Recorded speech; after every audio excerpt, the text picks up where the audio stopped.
Meus queridos amados, hoje estamos em festa porque é dia de comemorarmos em memória a Santo Agostinho, bispo e doutor da igreja.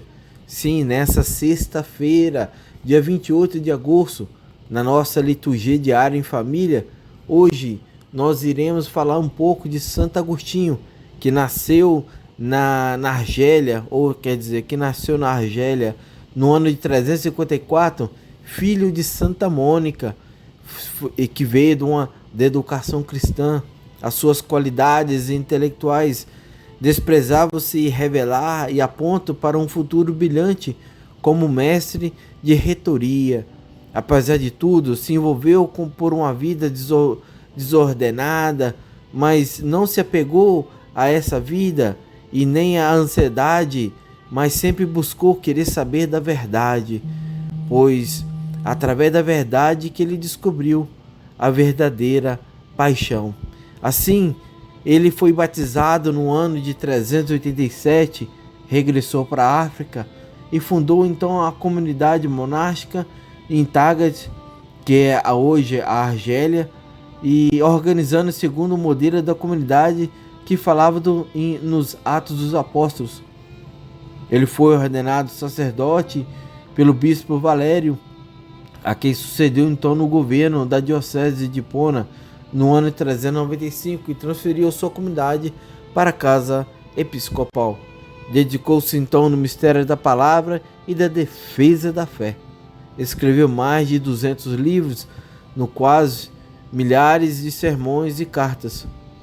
Santo Agostinho morreu no dia 28 de agosto e hoje, como é padroeiro das congregações dos sacerdotes do Sagrado Coração de Jesus. Queridos irmãos, hoje também Santa Teresinha do Menino Jesus nos diz que é preciso abandonar o futuro nas mãos do bom Deus. Nada acontece que Deus não tenha previsto desde toda a eternidade. Assim tomamos como exemplo a vida de Santo Agostinho. Quando ele se abandonou então na mão de Deus, Deus então transformou ele em sacerdote, bispo, depois bispo e hoje doutor da igreja. Assim, meus queridos, temos mais uma vez como exemplo para que possamos sempre entregar a nossa vida a Deus. Se a nossa vida está em apuros, se está em pequenas confusão, entregamos a Deus e deixamos Deus trabalhar, porque Deus sempre tem o melhor para cada um de nós. Se hoje nós limpamos a rua, pois saberemos que amanhã seremos dono da empresa que limpa a rua. Assim possamos mais e mais escutar e levar para nosso coração essas palavras, para que possamos nos deleitar em Deus tudo que somos e confiar em vossas promessas. Hoje queremos agradecer ao Paulo e Andréia por nos ajudar com as leituras. Que Deus os abençoe.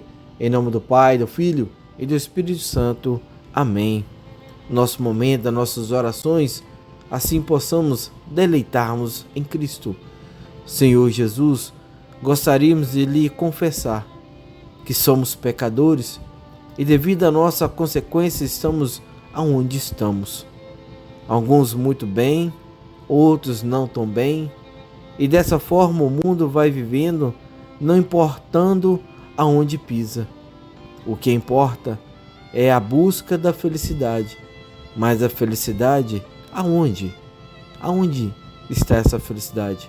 Essa felicidade se encontra no mundo ou nas coisas, nas pessoas? Pois ele pode nos atrair, ele pode nos trair e nos levar para um local onde o sofrimento é sem fim.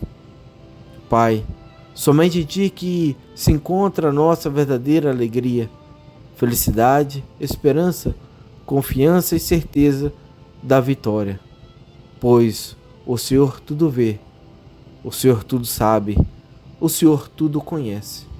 A Ti, Pai, toda honra e toda glória, hoje e sempre. Amém.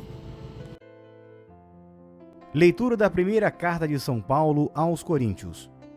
Irmãos, de fato, Cristo não me enviou para batizar, mas para pregar a boa nova da salvação, sem me valer dos recursos da oratória, para não privar a cruz de Cristo da sua força própria. A pregação a respeito da cruz é uma insensatez para os que se perdem, mas para os que se salvam, para nós, ela é poder de Deus. Com efeito, está escrito: destruirei a sabedoria dos sábios e frustrarei a perspicácia dos inteligentes. Onde está o sábio? Onde está o mestre da lei? Onde está o questionador deste mundo? Acaso Deus não mostrou a insensatez da sabedoria do mundo? De fato, na manifestação da sabedoria de Deus, o mundo não chegou a conhecer Deus por meio da sabedoria. Por isso, Deus ouve por bem salvar os que creem por meio da insensatez da pregação. Os judeus pedem sinais milagrosos, os gregos procuram sabedoria.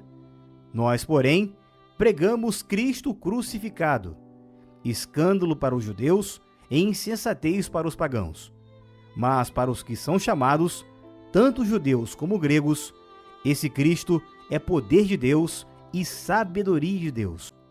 Pois o que é dito insensatez de Deus é mais sábio do que os homens, e o que é dito fraqueza de Deus é mais forte do que os homens. Palavra do Senhor, graças a Deus. Salmo responsorial, Salmo 32. A resposta do Salmo é: transborda em toda a terra a bondade do Senhor. Ó justos, alegrai-vos no Senhor. Aos retos fica bem glorificá-lo. Dai graças ao Senhor ao som da harpa. Na lira de 10 cordas, celebrai-o. Transborda em toda a terra a bondade do Senhor. Pois reta é a palavra do Senhor, e tudo que ela faz merece fé. Deus ama o direito e a justiça. Transborda em toda a terra a sua graça. Transborda em toda a terra a bondade do Senhor. O Senhor desfaz os planos das nações e os projetos que os povos se propõem. Mas os desígnios do Senhor são para sempre, e os pensamentos que ele traz no coração, de geração em geração, vão perdurar. Transborda em toda a terra a bondade do Senhor. O Senhor esteja convosco, Ele está no meio de nós. Proclamação do Evangelho de Jesus Cristo segundo Mateus. Glória a vós, Senhor. Naquele tempo, disse Jesus aos seus discípulos essa parábola: o reino dos céus é como a história das 10 jovens que pegaram suas lâmpadas de óleo e saíram ao encontro do noivo. 5 delas eram imprevidentes e as outras 5 eram previdentes. As imprevidentes pegaram as suas lâmpadas e não levaram o óleo consigo. As previdentes, porém, levaram a vasilha com óleo junto com as lâmpadas. O noivo estava demorando e todas elas acabaram cochilando e dormindo. No meio da noite, ouviu-se um grito: o noivo está chegando, ide ao seu encontro. Então as 10 jovens se levantaram, prepararam as lâmpadas. As imprevidentes disseram às previdentes: dai-nos um pouco do óleo, porque nossa lâmpada está se apagando. As previdentes responderam: de modo nenhum, porque o óleo pode ser insuficiente para nós e para vós. É melhor irdes comprar aos vendedores. Enquanto elas foram comprar o óleo, o noivo chegou. As que estavam preparadas entraram com ele para a festa do casamento. A porta se fechou. Por fim chegaram também as outras jovens e disseram: Senhor, Senhor, abre-nos a porta. Ele, porém, respondeu: em verdade, eu vos digo, não vos conheço. Portanto, ficai vigiando, pois não sabeis qual será o dia e nem a hora. Palavra da salvação. Glória a vós, Senhor. Louvado seja o nome do nosso Senhor Jesus Cristo, para sempre seja louvado. Olá, meu irmão, minha irmã, seja bem-vindo à nossa reflexão desta sexta-feira, dia 28 de agosto de 2020.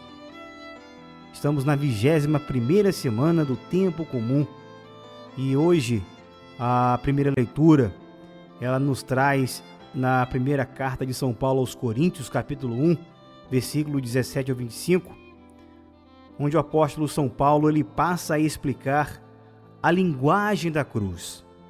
E é traçado um paralelo. Quem divide fala outra linguagem, e para esses que se perdem, a cruz é loucura. Para os da igreja, a linguagem da cruz é salvação, ou seja, a salvação não está na linguagem de eu sou de Apolo, eu sou de Paulo, mas na verdadeira linguagem do Evangelho, nós podemos qualificar que a linguagem da cruz é a força divina. E São Paulo quer mostrar para mim e para você a diferença entre a sabedoria humana e a divina. E por isso, lança a pergunta: onde está o sábio? Onde está o escriba? Meu irmão, minha irmã, o sábio é aquele que se baseia nos conhecimentos da filosofia grega e, ao mesmo tempo, acredita somente na razão. Ou seja, para este, a cruz é loucura, pois, segundo a razão grega, como seria possível um Deus que, não salvando a si mesmo, morreria na cruz e salvaria os outros? Pois bem, temos também aqui os escribas. Esses se baseavam nos conhecimentos da própria Sagrada Escritura. Aqueles que, vindo da tradição judaica, esperavam um Messias vitorioso, um Deus que reinaria também politicamente. E por isso, para estes, a cruz é escândalo, pois como poderia um Messias morrer numa cruz? E sendo assim, o apóstolo Paulo lhe apresenta uma inversão. A loucura é se basear na sabedoria deste mundo, pois a sabedoria deste mundo, seja de sábios gregos, de escribas judeus, não reconheceu a Deus e nem a sua sabedoria.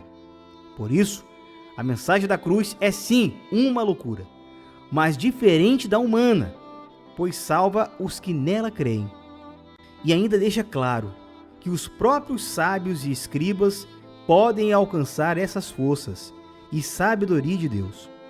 Para tanto, basta se tornarem eleitos, ou seja, acreditarem na loucura de Deus, na linguagem da cruz de Cristo.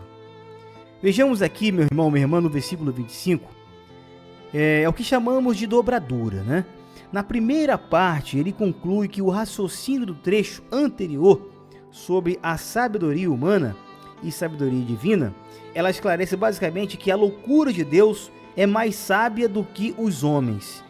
E a segunda parte do versículo, ela abre o próximo tema desse trecho sobre a fraqueza humana e a força divina. E a fraqueza de Deus é mais forte do que os homens. E veja, meu irmão, enquanto a cruz é um escândalo e uma insensatez para o judeu e o grego, de fato, é o caminho que a sabedoria criadora ditou para que o Adão verdadeiro chegasse à glorificação e se tornasse princípio de salvação para todos os homens, ou seja, pela sua encarnação, pelos seus irmãos. E isso já tinha escandalizado os próprios discípulos de Jesus. Não foram eles, todavia, surpreendidos ao vê-lo subir ao céu na condição de filho do homem glorificado? Isso está escrito lá em João, capítulo 6, versículo 62. E uma vez que Deus oferece ao homem todos os fundamentos necessários para a sua credibilidade, ao abraçar a fé, as verdades reveladas se tornam um patrimônio imenso de sabedoria, que ele nunca poderia alcançar pelo simples esforço da sua mente, garantido agora pela autoridade do próprio Deus que se revela. No Evangelho de hoje, meu irmão, minha irmã, Jesus nos convida à vigilância e nos dá como exemplo a parábola das virgens previdentes e imprevidentes. O evangelista Mateus nos recorda nessa passagem sobre a necessidade de estarmos atentos na caminhada de fé e perseverança. A nossa alma tem sede de Deus e, na medida em que caminhamos, dependendo da nossa trajetória aqui na Terra, podemos ou não nos preparar para ir ao encontro do noivo. E quem seria esse noivo, meu irmão, minha irmã? O noivo, portanto, é Jesus, e a noiva é a nossa alma que tem sede de encontrá-lo. O tempo que vivemos aqui na terra, meu irmão, minha irmã, é a oportunidade que temos para também, como as jovens previdentes, providenciar o óleo que mantém a lâmpada da nossa alma acesa. E o óleo que conserva acesa a chama do amor de Deus no nosso coração é a fé que provém da oração, é o consolo que nos dá o Espírito Santo, é a alegria de uma vida voltada para Deus. Ou seja, a sua caminhada de fé, de perseverança na sua comunidade, a sua vida de doação, o seu testemunho vivo com a sua família, tudo isso agrega a nossa perseverança em Cristo Jesus. Todos nós sabemos que a nossa vida é breve e que um dia faremos a viagem em busca do reino que nos foi prometido por Deus, ou seja, o céu.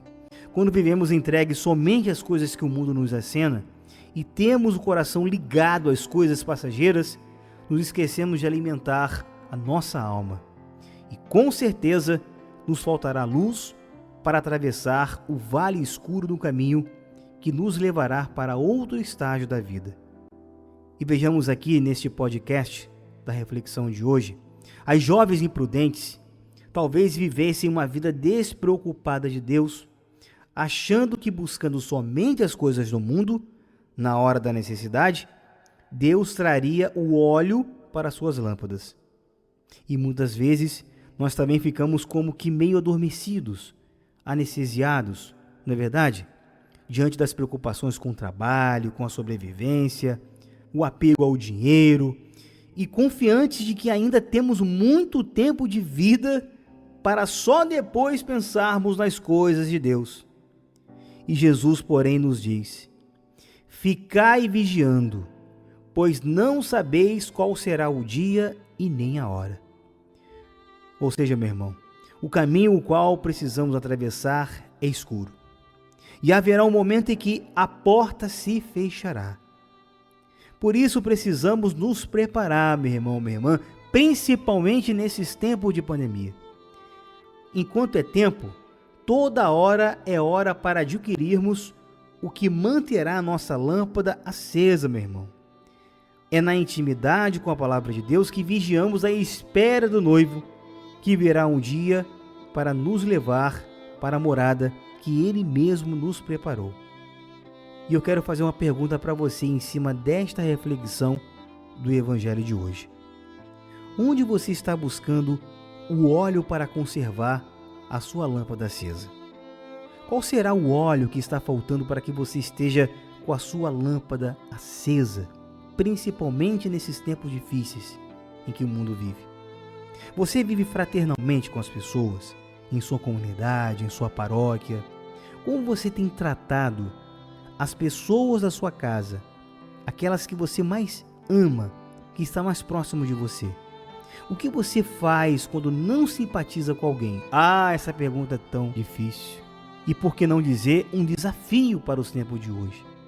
O que você faz quando não simpatiza com alguém?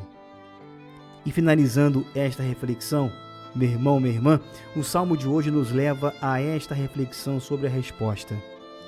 Transborda em toda a terra a bondade do Senhor. Que possamos glorificar o nosso Deus em nossas ações diárias, rendendo graças ao Senhor pela sua presença em nossas vidas. Que a sua vida, meu irmão, minha irmã, seja guiada pelos desígnios do nosso Senhor. Confiemos sempre em sua bondade, porque Ele nos ama de forma incondicional.